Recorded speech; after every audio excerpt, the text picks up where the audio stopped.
Mimi binafsi nilikuwa nakuona wewe kama daktari, lakini kwa unavyoonekana ni zaidi ya daktari. Unanizalisha mbele ya mtoto mimi. Alafu leo ni zamu ya mume wangu kulala kwangu, na kitanda nimeshatandika tayari kwa kupumzika. Kuna mambo hayako sawa kati ya Hidaya na makamu wake, kwa hivyo leo hatalala kwa Hidaya, hatalala kwako. Kweli mimi? Kweli? Nakupenda. Asante. Na mimi nakupenda pia.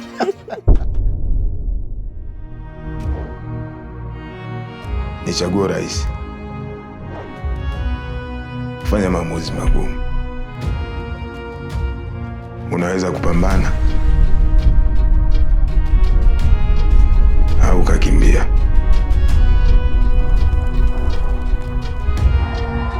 Kwa sababu muda hujaa. Ni rahisi kusahau, kwa sababu leo yako inajengwa na jana.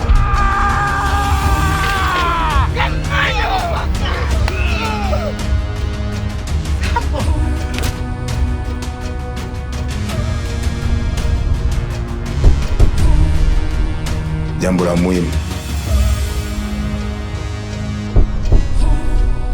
pambana kama kesho haipo.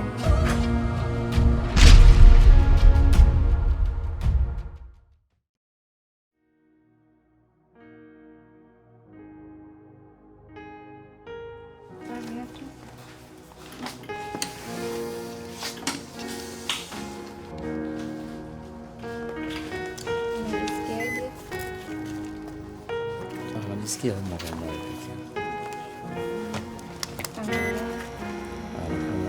Lakini pia msafara kama muda mwingine kama inaenda mbio.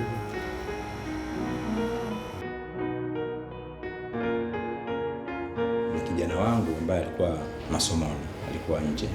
Bahati nzuri Mungu amemjalia, amefaulu vizuri sana na atakuwa ni daktari bingwa kwa upande wa kina mama na mambo ya uzazi. Ninachokiomba, kwa sababu tutakuwa naye hapa hospitalini, tumpe ushirikiano wa kutosha. Na imani na yeye atakupeni ushirikiano ili tuweze kupeleka mbele hospitali yetu. Ni mkaribisha azungumze mawili matatu ili muweze kumsikia na nyinyi. Karibu.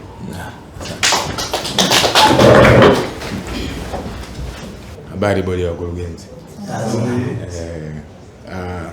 Nafikiri kwa muda mchache baadhi yetu tunafahamiana, lakini nitajitambulisha kwa faida ambao tusofahamiana.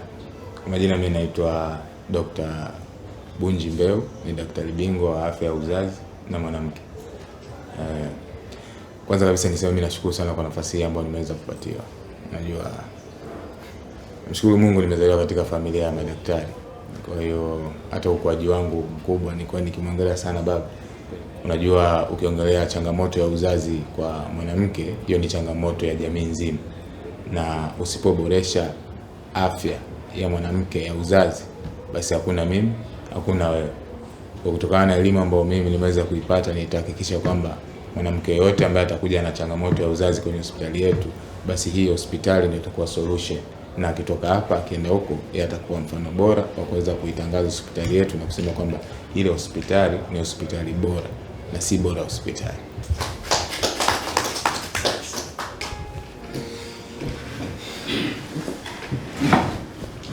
Nikushukuru sana kijana wangu Dr. Bunji.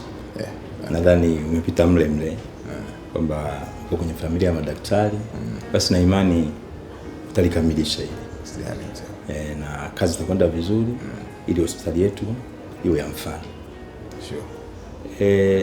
Nawashukuru tena sana. Ila kikao nafikiri kimeisha. Naomba kwamba kila mmoja arudi kwenye shughuli yake. Ila kikubwa ni ushirikiano. Asante.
Karibu mkuu.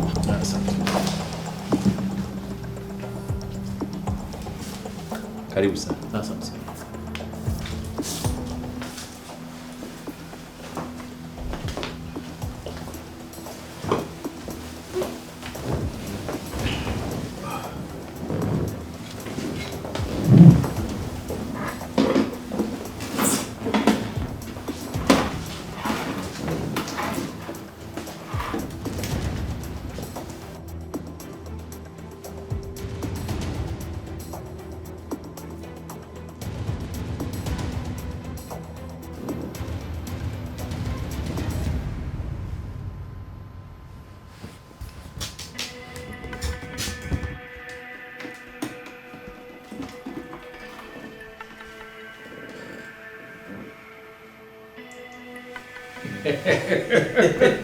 Hongera sana.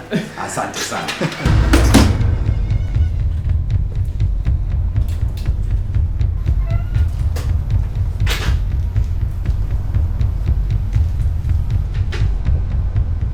Oh, mkuu. Kijana wetu alikuwa masomoni. Na sijui kama mnakumbukana. Bunji. Anko wako huyu. Pia ni mfadhili wetu.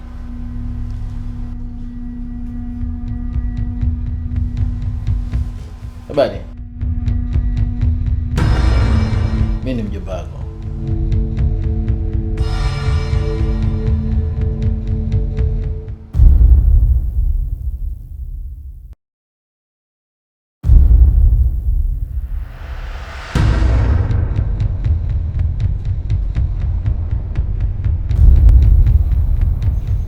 Na kifo chako kitakuwa chileko leo waumiza na kuambia.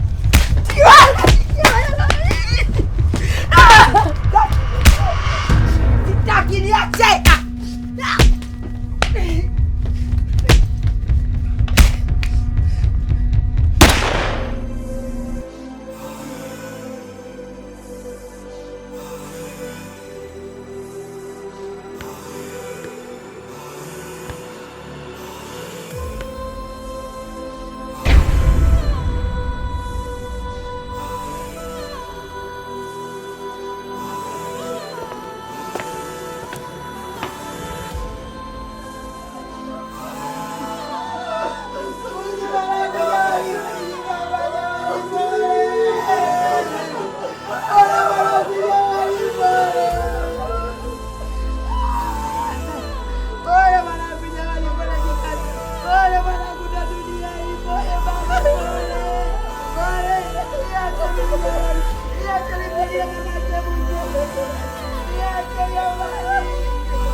Aliyekufa ni mama yetu, lakini sidhani kwamba anastahili machozi yetu, na kama angekuwa anatupenda asingejua na kutuacha peke yetu. Mama wangu hajajiua.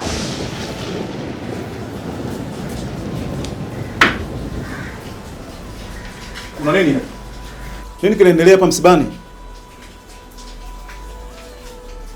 Wajinga nini nyinyi? Mimi sinawauliza. Hamoni watu? Au mnafikiri wote ni watoto wadogo kama nyinyi?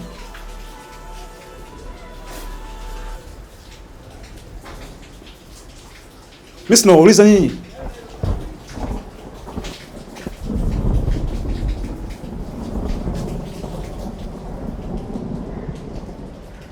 Habari yako Bunji.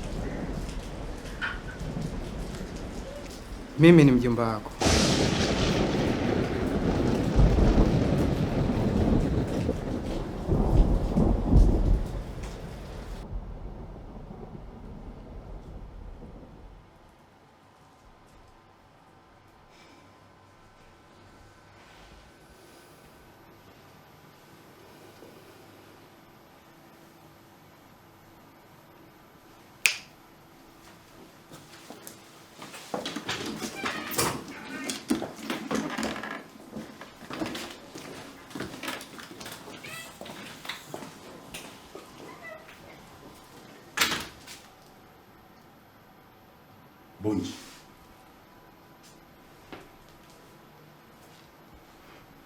Nidhamu gani hiyo unaonyesha?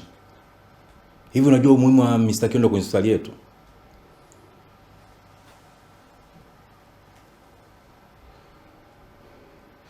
Baba, unajua ni miaka mingi sana nilikuwa najiuliza maswali mengi sana bila kupata majibu.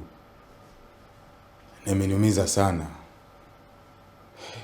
Hivi unajua baada ya kifo cha mama hakuna polisi wala mamlaka yoyote iliyojishughulisha kuweza kufanya upelelezi wa kifo chake. Unalijua hiyo? Cha ajabu nyinyi wawili. Nyinyi wawili mlitumia nguvu nyingi sana kuweza kuwashawishi watu kwamba mama alijua yeye mwenyewe. Hivi unajua jinsi gani ambavyo ulikuwa unaniuma baba kwa uongo wenu? Nilikuwa najiuliza mama kwa jinsi ambavyo anatupenda anawezaje kujiua kirahisi namna ile ambavyo nyinyi mnatumia nguvu nyingi kuweza kuwashawishi watu. Jo, kwa jinsi mama ambavyo alikuwa anakupenda na wewe kweli unaungana katika huu ujinga ambao unaendelea hapa sasa hivi. Bunje, hivi unaongelea kuhusu nini? Yametoka wapi haya ghafla?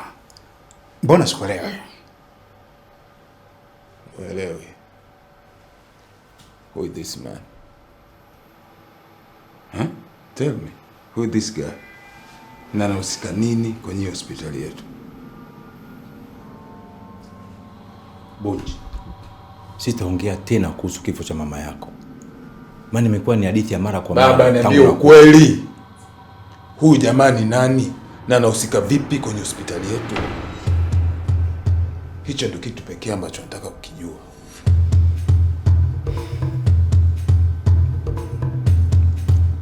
Anaitwa Mr. Kiondo. Ni kaka wa marehemu mama yako na ndiye mfadhili mkuu wa hospitali yetu.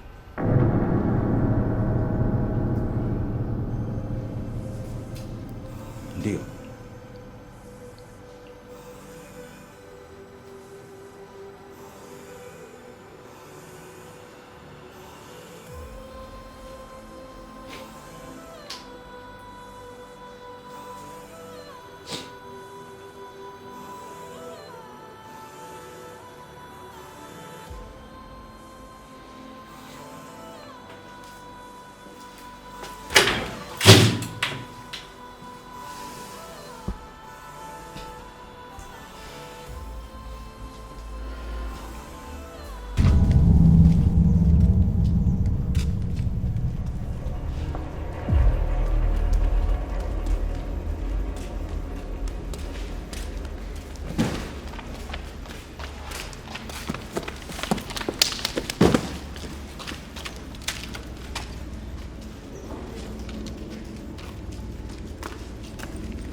Kila kitu kiko sawa. Kila kitu kiko sawa.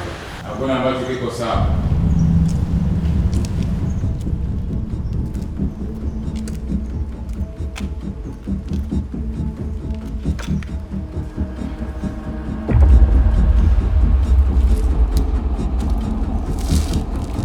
Umefuata nini hapo?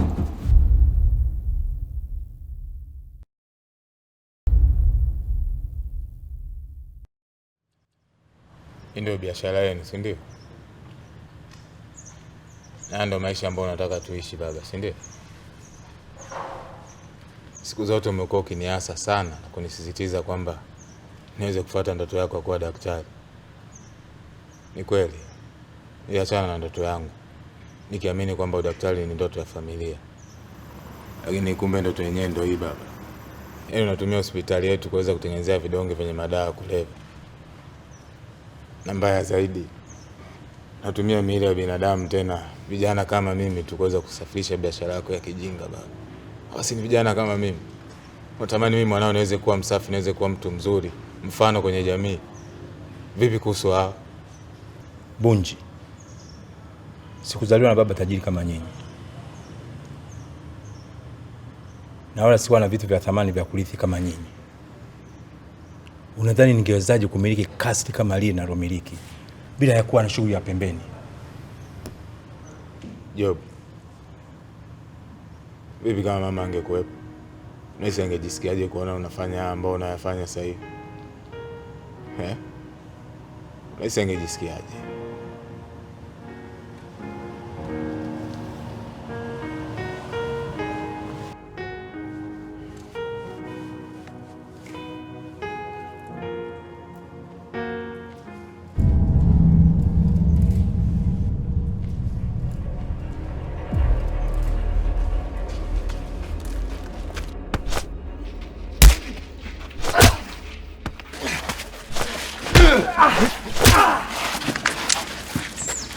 No shoot! Mtoto mdogo mnaweza kumdhibiti huyu.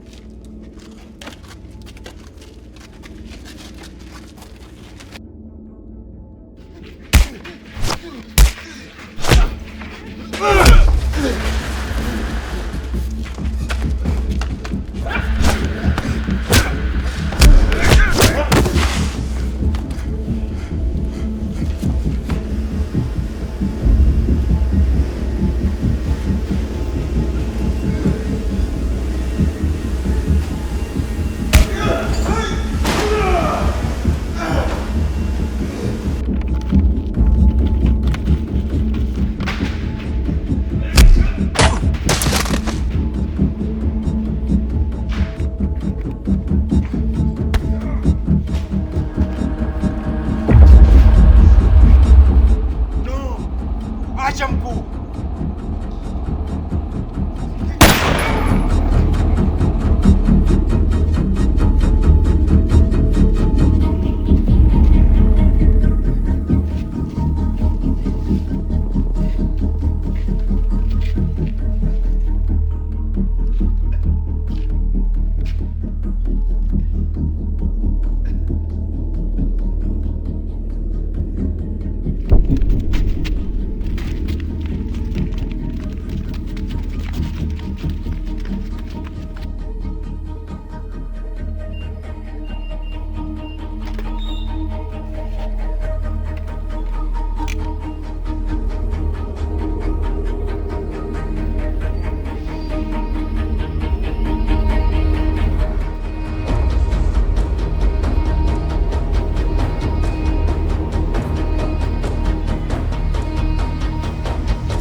Champion.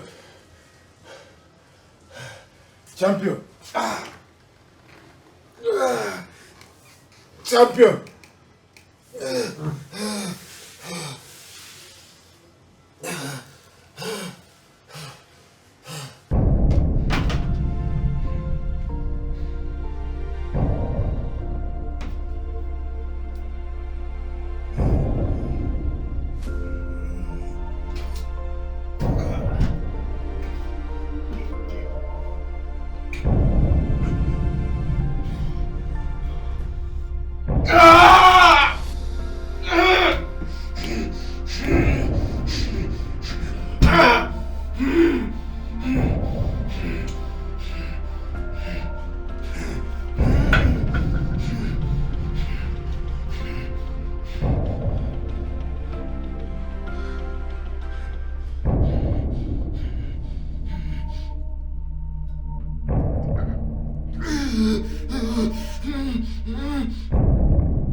hiyo ndo safari fupi ya maisha yangu, kuanzia nilikotoka mpaka hapa nilipo na wewe sasa hivi. Lakini nikuombe kitu kimoja,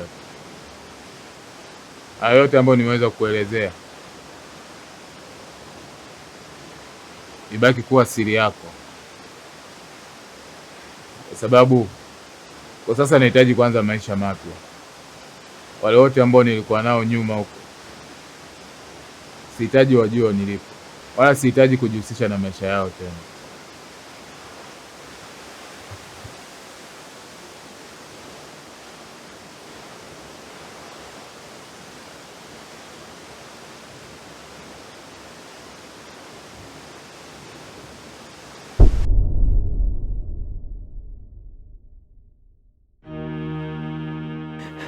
Hivi unajua kwamba Sampo hajarudi?